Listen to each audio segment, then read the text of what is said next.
Howdy everyone, it's Dyson here, and today I'm going to talk to you about the PlayStation Plus monthly games for October 2024. First up is WWE 2K24. It'll be out on PS4 and PS5 versions, so that's fun. Wrestling games are always pretty great. Like the character customization is always fun, and like doing the modes where you can like run around the whole place, even like the back rooms and like where the garage is with all the cars and stuff, and just beating the crap out of everyone. And of course, playing as all the rest of the famous wrestlers and all that stuff is a good time too, but something about the crazy character customization is always a blast about these WWE games, so that's cool. I don't know if I'll ever play it, but hey, it's not a bad game to be added to the PlayStation Plus at all. I mean, it's not the best, but it's not bad either. And next is the remake of the very first Dead Space game, and this is only available on PS5. Just the PS5 version is what's going to be out, which I have never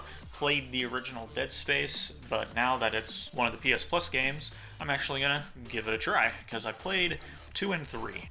2 was the first one I ever played. You know, it was terrifying. Having a heart problem myself and playing scary games doesn't always go well, but it's still a good time if the game doesn't try to kill me. And I remember Dead Space 3 playing co-op with my uncle was super fun. It was just a really good time. But now I can actually go back and play the first one, and it's the remake, so I don't know how good the remake did, or if the remake was actually done well or not, but I guess we'll see whenever I try this out.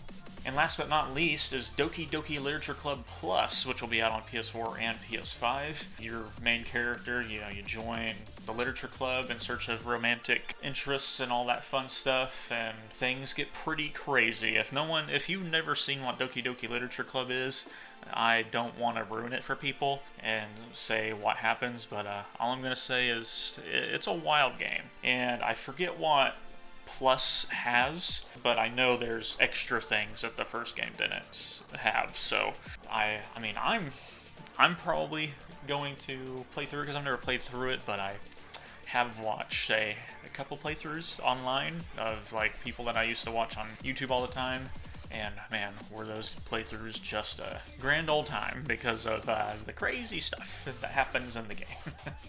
But yeah, I'm excited. I guess I should say what days these games come to PlayStation Store for free for all of us PS Plus subscribers, and that is October 1st, literally first day of the month, which is a Tuesday. So go try out all these games, at least add them to your library. That's what I always do. I don't always play all of them. I don't always download them right away. I might play them later, kind of a thing, or at least try them, but at least add them to your library so you can be like, you can try them at some point. I'm going to go ahead and give a ranking of this month's games, like out of 10, like how good these games are together. Like sometimes they're absolute bangers of games, sometimes there's one or two bangers, or, sometimes there's none, sometimes there's games that not a lot of people are excited about, but this is just my opinion of it. I'm sure there's someone out here who is incredibly happy about 2K24. I'm not the biggest wrestling guy. I used to be when I was a kid, I'm not anymore. And Dead Space, I'm excited to try at some point. Doki Doki Literature Club, I just know how crazy that story gets, but it's not something I'm like just itching to play. So I'm going to give this month a 6.5 out of 10, I think. Hope you guys enjoyed, and toodaloo.